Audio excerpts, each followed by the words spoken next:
I don't know what happened. We're gonna start it up again. It looks like it got disconnected. So we'll start part two now here in just a second.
I have no idea what happened.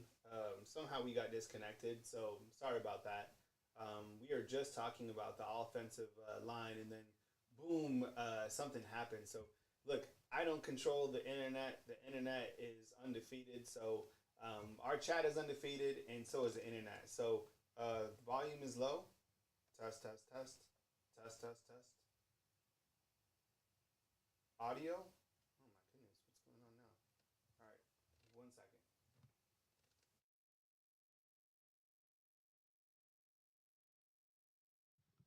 Test, test, test, test, test, test. That's weird.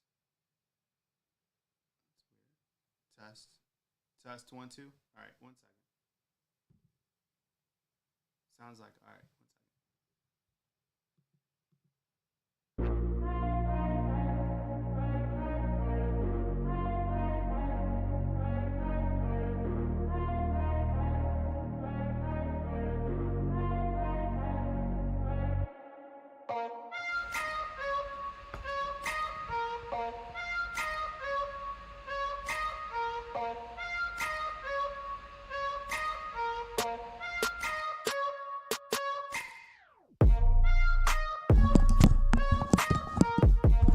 Test 1, 2. Test, test, test, test, test, test. Yo, is that better? Test, test, test, test, test. All right. Yeah, it's weird. Like, so anytime, yeah. So my mixer, so the internet went out, and then the mixer went out too. So it's crazy. So the more, I've been doing this for a long time, and stuff like this, used to really bother me. But what I learned, dude, like all the stuff that could go wrong will go wrong. So the best thing is sometimes, just to kind of reset everything, turn everything off, try literally like just unplug it, turn on again. I have no idea why this stuff happens. Dude, audio, how crazy. You think about all the audio things that have gone on since you guys have seen the channel. Dude, weird shit happens. It is the weirdest thing.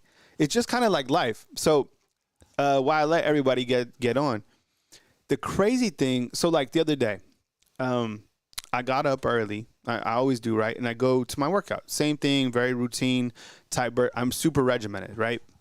So I get up for 4:45. I'll let everybody get checked in. And I go out to open the garage door, and it doesn't open. And I'm like, what the hell? Like, I can't even so, I hit the emergency thing, so I can like lift up the garage. Even that is like very difficult, right? And I'm like, what the hell? So I look up top, and the springs completely busted. So I call a garage service here in Tuscaloosa, and man, this happened on Monday, and they could not get out to fix this issue until Thursday. Which is today, right? So later on today, that's what I'm saying. Just like weird things happen sometimes. That's just life. and you roll through it. So it's all good. I'll let everybody get checked in. I was talking about the offensive line, and then we got disconnected.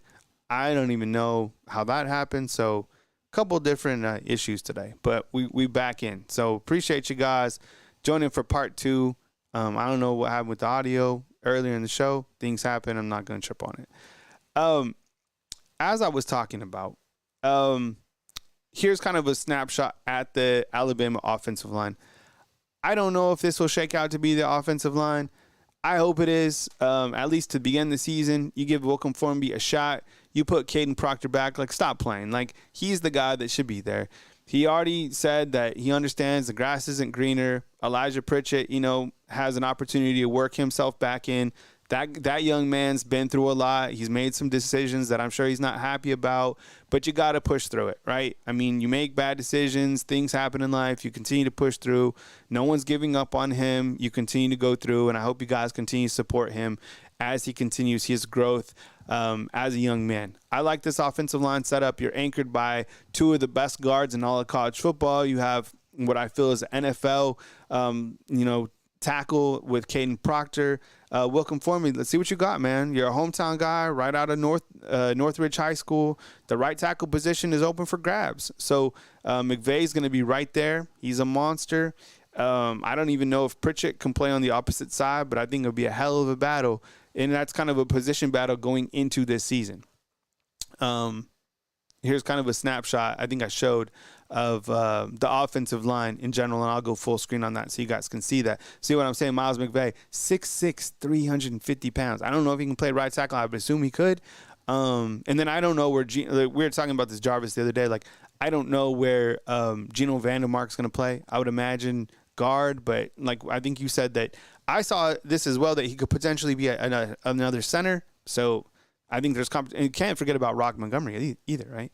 I put this graphic together as well, defensive line, and I probably have to tighten it up a little bit, but let's just kind of go over this real quick. So the biggest storyline, and at the back end of the show, I'm going to talk about Keon Keeley, and if we got disconnected, thanks for coming back onto the stream.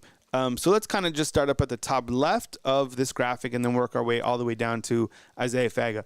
So you have Tim Smith, who's a grad student, then you have Jamarian Lathan, and then you have Tim Keenan. Like each of those guys, I think they're going to be in the rotation automatically to start the season. Jaheim Otis, it's kind of the interesting story of Jaheim Otis, because when he came in, he was too heavy, and then I think he lost too much weight, and, he's still going to, I think he could be disruptive. Then he had an injury, so, who knows? He could have another huge surging season.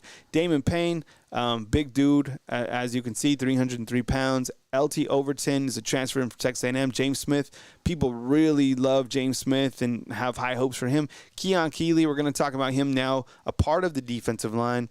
And what Alabama is now calling a bandit position, and we'll talk about that in just a second. Bandit position is basically an athletic defensive lineman, someone under 300 pounds, probably that 275 to 290 range that can play opposite side of the tight end. So that's kind of, a volume of the 4-2-5. And then you also have the Wolf, who is going to be an edge rusher. But Keon Keeley will be a bandit in this new system. You have Jordan Renard, you have Edric Hill, Hunter Osborne, and Isaiah Faga. And then I'm sure you saw the update on Stephen Bua, who is from Canada. He's going to go the junior college route until he gets kind of his academic situated. So he'll be back at some point in time for Alabama. That's why he's not listed in this graphic. Let's look real quick at what could be an Alabama depth chart. And I did throw in the Wolf position just to see it. And I think you're right, Garrett. And thanks for jumping back on part 2. I think the defense does have a lot of question marks, and that's fine. I can't wait to see these question marks be answered as we move through the season. And nothing's going to be answered in week 1, 2, 3, 4, 5. It's not. You're going to have mixing and matching. There's too many players. The level of talent, there's going to be so much interchanging. You'll get it right at some point in the season. Hopefully you get it right by the back end of the season before you go on the gauntlet. Let me know what you think about this graphic. Does this make sense to you? From what I understand, Jamarian Lathan is going to be this bandit position. This is a athletic defensive lineman who I think has he's worked his tail off for this starting spot. 6'3", 275 pounds, followed by LT Overton and Keon Keeley. Southern Red, welcome back, Todd. I appreciate you guys joining back for part 2. Got disconnected. Audio went down. We kind of crashed and burned, but we're back in the fold. Then Tim Keenan. I love Tim Keenan, one of my favorite players on this team. In-state guy out of Ramsey, redshirt junior now, 6'2", 300, and he's even trimmed down. Matthew, what's up? I see you inside the comment box, man. Thank you very much for being here. I think when he first came, wasn't Tim Keenan like 370? Right? We'll have to look it up again, but he was maybe 380. Maybe he might have been 390. I'm telling you, he was gigantic. I never thought, to be honest, seriously, I didn't think that he would be able to play at this high of a level. I mean, credit to Alabama for seeing what he could be. I knew he was just I thought he'd just be someone that just plugs them in. No. Like, he's athletic. Much better than I thought. I never thought he'd be here at this point in time. Credit to him and to Alabama for working, because that young man, I think he was great last year. Caitlin, this is part 2. So Caitlin, we started up part 1 and the internet crashed. We came back and then the audio crashed. So I got 2 curveballs in a row. So now we're back in the fold. Then you have Tim Smith, right? LT Overton, probably behind him. Tim Smith's a big dude, 6'3", 302 pounds. And I think he has a lot of pressure on him, probably from some of the guys in the back end that will push him. And then I added on the Wolf position. We'll talk more about the Wolf position and other positions and details. But the Wolf position is your edge rusher, right? Think your Dallas Turner or your William Anderson. These guys are next in line. I have high hopes for Q-Rob. Now, there's a lot of competition here. I didn't even add Yanzi Pierre. He should probably be behind Quay Russo. The Wolf position is ultra talented. You have a lot of guys here that could play. A lot of guys here. The talent, this could probably be, I think, the corner position and the battle for Wolf and the battle for right tackle. Those are our position battles. Am I wrong? Todd is saying, look, Keanu Coe, right? You're talking about Quay Russo, like the Yanzi Pierre. There are a lot of guys. You're going to get the Wolf position for Alabama better be exceptional, because the guys vying for that position are going to be ultra talented. All right. So I know what's on your mind. You're like, okay, Keon Keeley, he's not a Wolf, and he's there at the bandit position. I have a lot of questions as well about Keon Keeley. That's why I made this graphic. Okay. It's interesting. This was probably one of the most interesting storylines for the springtime, was the curious case of Keon Keeley, right? He moved to defensive line, where he will be titled under this bandit position, right? An athletic defensive lineman, hand in the dirt. I saw Keon Keeley. I stood right next to him at the Rose Bowl, all right? Him and Jahad Campbell looked like they were already in the NFL. This guy was a freshman last year, okay? So limited times. And he's a redshirt freshman now this season. 6'5", what is he? 200 maybe 65 pounds. So he probably still a little bit light than what he could. C-Dub, what's up, man? I appreciate you being here. We lost power. Internet went down. We rebounded. This is part 2 of the show. The first part, we talking about recruiting. This second part, we are talking about kind of the defensive line, kind of mixing and matching. So I don't control the internet. The internet does what it wants, and we kind of just roll with the punches. There's a quote from Kane Womack on here, right? And he gave this earlier this year. When you look at Keelan, you see his frame and how he's developed, Womack said. He's got the frame, and that's going to grow more into that bandit role for us. And again, that's Alabama's defensive coordinator talking about Keon Keeley. My question marks are, is this move permanent? Which I think it might be. And how is this going to affect his playing time this season? I don't know. I mean, I think next year he's probably, I need, what I've thought about doing is having like multiple internets. Like the neighborhood I live in, we have like one of those Facebook pages where we can all talk, right? So currently I have AT&T, and it's never really let me down. I think it's been pretty good for the most part. I mean, you have your internet issues, whatever, first world problems, but this family also, they work off like the internet. I guess, I don't think they're streamers or anything, but whatever their business is, they use the internet all the time. So they have Comcast and AT&T, right? But that would be like what, $225 each month? And I'm the type of person, like with my bills, I always look at it not only by month, but by year. You want to get freaked out? How much is your phone bill? Multiply that by a year, and then multiply it by 5 years, right? That'll make you rethink some of your bills, right? I don't want to freak you out. Yeah, Jarvis, in terms of the streaming, probably get back to streaming maybe tonight. Last night, T and I went out to Chuck's. Man, it was so busy here in Tuscaloosa. It was like busy. Like it took forever. We set up a sushi bar. Man, it's just like the growth of Tuscaloosa is amazing to see. I mean, which is great for the businesses, right? I mean, we're all for it. But Keon Keeley, I don't know how much is going to, I think next year when you look at, because you'll have Q-Rob go out, and I know he's a different position. So you could theoretically have Yanzi Pierre at that wolf position, and then you could have Keon Keeley at the bandit. So it just right. Yeah, I know. Talking about Bills and then 8 at Chuck's. I know, for real. Right. No way. I don't want to play your son, Caitlin. Yeah. Yeah. Priorities, right? Bills and then going to Chuck's. So I don't know if Yanzi Pierre and Keon Keeley will be starters this year. I think if they are patient, they will each be starters, and I think they will probably be one of the most talented tandems in college football if they can each wait and be patient. I think they will spot play this year, Yanzi Pierre and Keon Keeley. Okay, 2 5-stars at the high school ranks that will be 5 stars and future NFL players.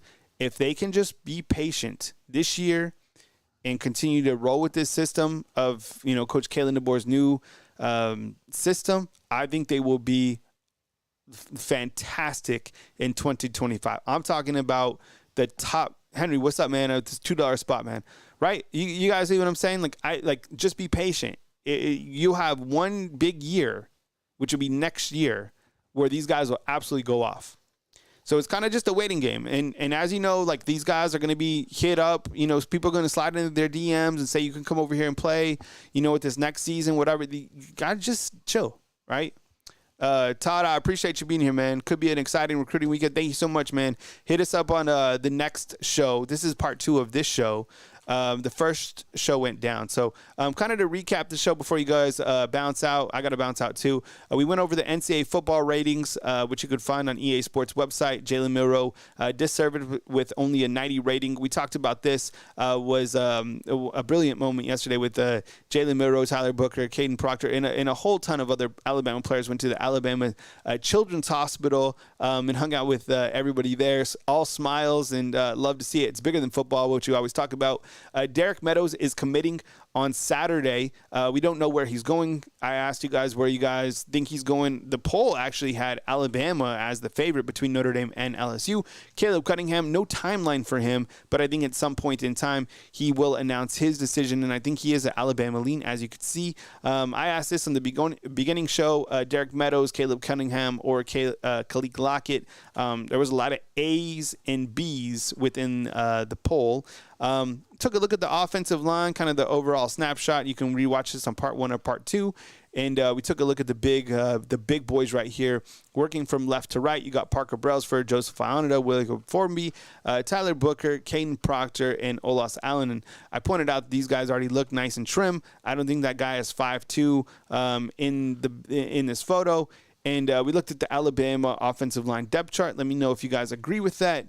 Talked about the defensive line. We're starting to hit more on the defense as we kind of get into the middle of July. And then we looked at the Bama defensive depth chart. And then we posed a question on the back end about Keon Keeley. How much playing time is he going to get? How is he going to fare in this new role as a Bandit?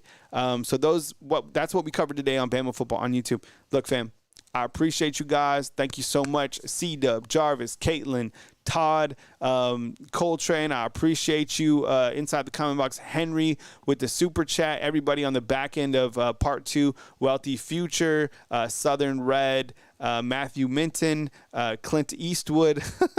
And if I didn't hit your name, hold it against my head, not against my heart. I love you guys. This is part 2 of the stream. We lost power on the first end, but we're back in business. As news happens, I got you covered right here at Bama Football on YouTube. I love you guys. Be good people. It's bigger than football. Be good people out there. And I will catch you as news happens or another video right here on Bama Football.